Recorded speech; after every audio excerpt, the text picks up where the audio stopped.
Olá pessoal do sexto ano, estamos aqui para mais uma aula, tá? De antemão já vou dizendo que essa aulinha que a gente está tendo hoje não tá constando na provinha que vocês receberam hoje, tá? A prova que vocês receberam é apenas o capítulo 9. Esse aqui já é conteúdo para o nosso próximo bimestre, né? Que é o último, o quarto. Então hoje eu vou explicar um pouco para vocês. Nossa, é bem fácil hoje. Tá? Um capítulo, acho que do livro é o capítulo menor que tem. Tá? Tanto é que a gente vai ver todo ele hoje. Tá? Vou explicar para vocês todo o que é que a gente vai ver. O capítulo 10 é as grandes paisagens vegetais. Mas eu já expliquei para vocês na aula passada, que a gente está falando sobre os climas, né? Que a vegetação vai depender do clima. Né? Falei muito na aula, que como até citei o caso da nossa região Nordeste, que o nosso clima é quente, a vegetação é caatinga, tá?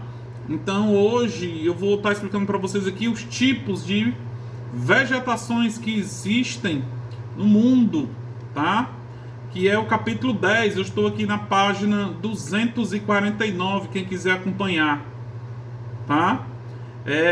Então, como eu falei antes, a vegetação vai depender do clima, como por exemplo, a gente pega a vegetação da região sul do Brasil, né? É uma vegetação de características de locais frios, porque lá o clima é subtropical. Já como o nosso aqui é quente, como eu já falei, o nosso é caatinga.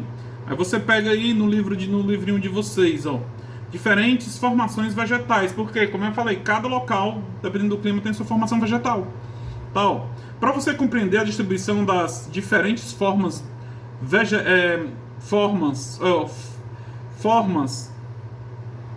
ou formações vegetais sobre a superfície, é necessário entender que ela resulta da combinação de diferentes fatores, como o solo, relevo e principalmente o clima. Então, toda a vegetação vai se basear pelos climas, tá? De maneira genética, formação vegetal é a denominação dada a um conjunto de vegetais que criam um tipo de cobertura, né, proveniente numa região geográfica, prevalecente numa região geográfica. O que é que acontece? Cada local de determinado clima tem a sua vegetação, tá? Aí, professor, quais são os tipos de vegetação? Quero que vocês peguem aí na página 250, tem um mundozinho aí, o globo terrestre, tá? Se vocês olharem aí, cada região do planeta tem a sua vegetação. Antes de eu explicar de uma por uma, vamos ver aí, ó, a trunda. Se você olhar, a trunda que tá aí, um rosa claro, né? Ela vai estar nos locais de clima frio, como por exemplo, olhem lá no Polo Norte e no Polo Sul, nas regiões mais frias do planeta, vai estar essa vegetação, a trunda, tá? Logo abaixo da trunda, se vocês olharem aí, vai estar as florestas coníferas, tá? Vegetação conífera. Professor, não sei o que é conífero. Essa vegetação conífera é como se fosse pinheiros, aquelas tipo árvore de Natal, passa muito dos Estados Unidos, que é a forma de um cone, tá? Então essa aí, por isso que diz florestas coníferas, onde se destaca principalmente na Rússia e no Canadá, que são nas regiões de climas frios, que ficam longe da linha do Equador, porque eu acho que eu já expliquei na aula passada. Quanto mais perto da linha do Equador, mais quente, quanto mais longe, mais frio. Por que longe da linha do Equador fica frio? Porque se aproxima dos polos, né? E a gente viu também as massas de ar. As massas que vêm da linha do Equador são quentes e as massas de ar que vêm dos polos são frias, tá? Aí a gente tem também as florestas temperadas. Professor, que florestas é essa? São as florestas que tem onde os climas são temperados, tá? Olhem no mapazinho aí, ó. Próximo, fica logo entre o clima mediterrâneo, né, e os polos, tá? Aí vem outro tipo de clima. Qual é esse clima aí, professor? o clima mediterrâneo. Professor, o Mediterrâneo é um mar. Eu estudei lá em História. A gente estudando sobre a Península Itálica, estudando sobre Roma, estudando sobre Grécia. A gente viu que o Mediterrâneo é um mar. Isso mesmo, tá? Essa vegetação, ela recebe influência do clima mediterrâneo. Se você olhar, ó, é a partezinha do rosa mais escura. Fica apenas não, fica próximo ao mar Mediterrâneo, tá? É um tipo de vegetação que tem essa característica porque recebe influência do clima mediterrâneo. Então, se você olhar aí, a grande parte do clima mediterrâneo, ou da vegetação mediterrânea, está próximo ao mar Mediterrâneo. Isso mesmo, esse marzinho que tem aí entre o róseo, entre a cor rosa, né? Róseo não, rosa, né? Ela fica num entroncamento entre Europa, Ásia e África. Vocês já estudaram muito essa história sobre o mar Mediterrâneo. Aí vem a vegetação de estepes e pradarias, tá? É uma vegetação que fica mais ou menos na divisa dos climas, tá? São os estepes. Os estepes, pessoal, são geralmente vegetação rasteiras, tá? Tipo acontece no Rio Grande do Sul. Tanto se vocês olharem aí, tem até um pedacinho no sul. Aí vem, ó, formações de regiões de semiárido. Aí essa vegetação de formação de semiárido já fica mais próximo da linha do Equador, tá? Que é um tipo de vegetação que é de locais de clima um pouco mais quente. Aí vem o deserto. A gente sabe que a vegetação do deserto é uma vegetação que não depende muito de água, que são aquelas plantas que vão até pegar água no subsolo, lá nos lençóis freáticos, porque nos desertos a gente sabe que não tem incidência de muita água, tá? Então não é uma planta que depende, não vai ser uma vegetação que depende muito de água. Aí vem as savanas. Professor, as savanas têm uma região característica? Tem. Toda vida que a gente ouvir falar de savanas, eu quero que vocês olhem no gráfico aí, ó. Ou no gráfico não, no mapa, que eu estou analisando aqui na página 250. As savanas é uma vegetação de característica da África, tá? Quando a gente fala em savanas, que é claro, obviamente, a África. Ah, professor, só tem as savanas na África? Não, tá? Tem outras partes do mundo, mas na África que as savanas se destacam, tem um grande destaque, tá? Também tem na Ásia, tá? As savanas têm a característica daquelas árvores altas, né? Onde a gente vê nos filmes aí que fala sobre a África, Madagascar, né? Que é um deles, que era pra gente ter assistido, mas como a gente não tava, tá? Aí tem as florestas pluvial, tá? Que são geralmente em locais equatoriais e tropical, são os mais quentes, tá? Se a gente for pegar uma floresta dessa, olhem aí um pedaço da região nordeste, tá? Que a nossa vegetação ela fica verde durante o inverno e seca durante o verão. E também temos a vegetação de altitude. Que vegetação é essa de altitude? Como eu falei na aula passada, a gente tem o clima de altitude. Que clima é esse de altitude? Exemplo, falei Guaramiranga. Guaramiranga é frio. Por quê? Porque está muito acima do nível do mar. Então lá é frio e a vegetação tende a ser verde, verdinha. Por exemplo, se você for em Guaramiranga qualquer época do ano, quem já foi, não sei se algum de vocês já foram, lá é verdinho. Então que vegetação é essa? Essa é a vegetação de altitude, onde lá é verde porque tem o clima mais ameno, o clima lá é frio, frio de altitude, tá? Então essas são as vegetações que existe no mundo, tá? Agora vamos ver lá um pouquinho, tá? Sobre os problemas de destruição, Tá bom? Vegetação. Aí tem no livro os tipos de vegetação. Se você quiser tirar mais alguma dúvida, ou me pergunta pelo WhatsApp ou dá uma olhada no livro. Mas tudo que tem no livro, o que tem mais embaixo aí, é o que eu expliquei já nessa aula. Tá? Nessa parte, explicando os tipos de vegetação. Tá? Agora vamos falar um pouco de um assunto que isso aqui eu quero bater muito na tecla, é o desafio da sustentabilidade. Tá? Professor, eu não sei o que é sustentabilidade. Pessoal, sustentabilidade é a capacidade do ser humano tem de tirar recursos da natureza sem acabar com ela. Tipo os índios faziam. Ah, professor, mas a gente vive num mundo onde tudo é dinheiro, tudo é capitalismo. Tá? Porque capitalismo é dinheiro, a gente vai estudar na próxima aula isso. Mas só que tem já programas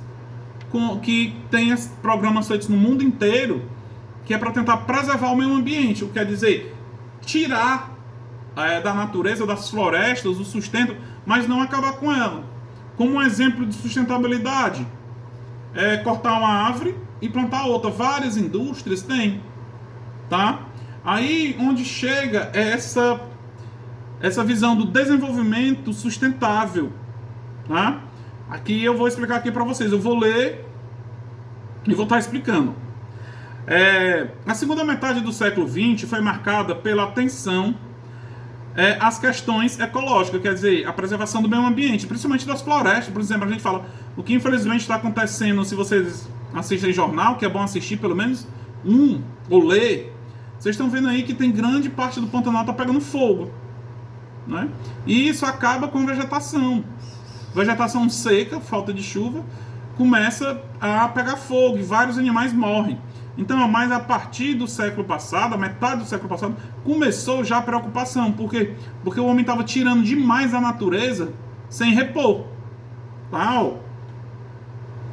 Aí tem, a primeira reunião mundial voltada para debater os aspectos ambientais foi organizada pela Organização das Nações Unidas, ONU, em 1972, em Estocolmo, capital da Suíça.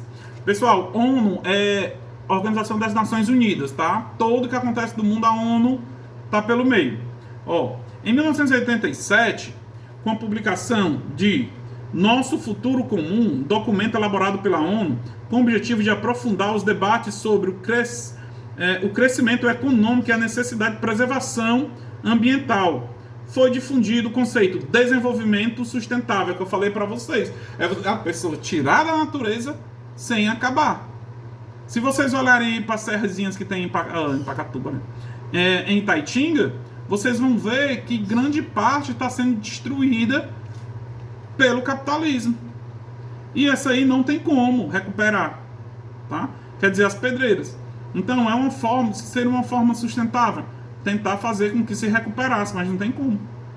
Tá? Podemos definir o desenvolvimento econômico.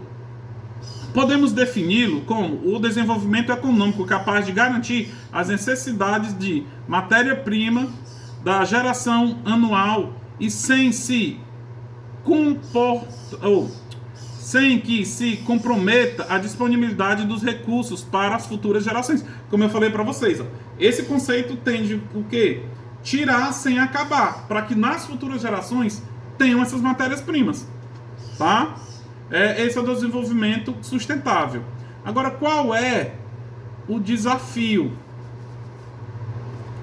É manter. Desde que essa questão foi levantada, veio sendo criados eventos para tentar amenizar a destruição ambiental. Uma delas aconteceu no Brasil, em 1992, que foi chamada Rio 92, que eu lembro como se fosse hoje. Na época eu já tinha 13 anos e acompanhei muito bem. Vários chefes de nações do mundo vieram para o Brasil. Tá? Em 1992, na Carta da Terra, mais conhecida como Rio 92, a ONU realizou a Conferência das Nações Unidas para o Meio Ambiente e Desenvolvimento, criando alguns documentos, sendo a principal a Agenda 21. Tá? A principal documento para preservação ambiental foi chamado Agenda 21. Esse documento era um plano de ação a ser desenvolvida, um plano de ações a ser desenvolvidas pelos governos de forma a conciliar o crescimento econômico com a preservação ambiental. Como eu falei para vocês, é tirar da natureza, mas se preocupando com ela. Tá? É aquela coisa, você já deve ter notado, se cortar uma árvore em frente à sua casa, vai ficar quente. Tá? Por exemplo, você tem um quarto na frente, tem um sol, passa a tarde todinha. Se tiver uma árvore, é mais ameno. Eu acho que eu já fiz essa experiência com vocês, já conversei com vocês na sala sobre isso. Se você for para uma praia, ficar embaixo de um guarda-sol, presta atenção, um guarda-sol de lona, ou ficar embaixo de uma árvore, qual é o que vai ser mais frio? Embaixo do guarda-sol ou embaixo da árvore? É claro que é embaixo da árvore, porque é uma sombra natural. Tá? Então, quando se corta uma árvore, tende a aquecer mais. Aí vem, ó, como eu falei para vocês, ó, a Rio 92 deu uma grande contribuição para a difusão desse conceito, ou do conceito de desenvolvimento sustentável. No ano de 2012 foi a vez da Rio+20, Conferência das Nações Unidas para o Desenvolvimento Sustentável. Pessoal, por que Rio+20? Porque foi 20 anos depois da Rio 92. Tá? Como eu falei para vocês. Teve a Rio 92 e 20 anos depois. Aí 92. 2002, 10 anos. 2012, 20 anos. Aí ficou a Rio+20. Quer dizer, 20 anos após a Rio 92 que aconteceu no Brasil. Tá, ó. Aí veio a Rio+20, que já veio, ó, com novas medidas de recuperação aos danos ambientais e da preservação do ecossistema do planeta. A Rio+20, ela já veio com a intenção de tentar recuperar o que já tinha sido destruído. Tá? Que a Rio 92 não foi possível evitar. Apesar dos avanços, nas discussões, ainda hoje, presenciamos fatos de destruição ambiental, com derramamento de óleos nos oceanos, o aumento da poluição atmosférica, queimada e a extinção de espécies, entre outras coisas, como eu já falei para vocês. As queimadas tanto destroem a vegetação como os animais, poluem o meio ambiente, entre os rios, né, porque vai aquela pelugem, causando até chuvas com preta, a água saindo preta por causa das queimadas. Há uma longa jornada para a mudança no atual modelo de desenvolvimento econômico. Todos nós somos peças fundamentais para que isso se torne realidade. O que é que acontece? Não é só as autoridades lá tentando acabar com a destruição do meio ambiente, mas nós somos papéis fundamentais nesse ponto. A partir do momento que a gente não joga um lixo no chão, tá? Que a gente joga no local certo, né? A gente não arranca uma planta. Então tudo isso a gente está contribuindo para a preservação do meio ambiente, tá? Se tiverem alguma dúvida, me perguntem no WhatsApp. Aí próxima semana a gente faz a revisãozinha para a prova, como eu falei para vocês no início da aula. A prova só vai ter o capítulo passado, tá? Abraço, até nosso próximo encontro.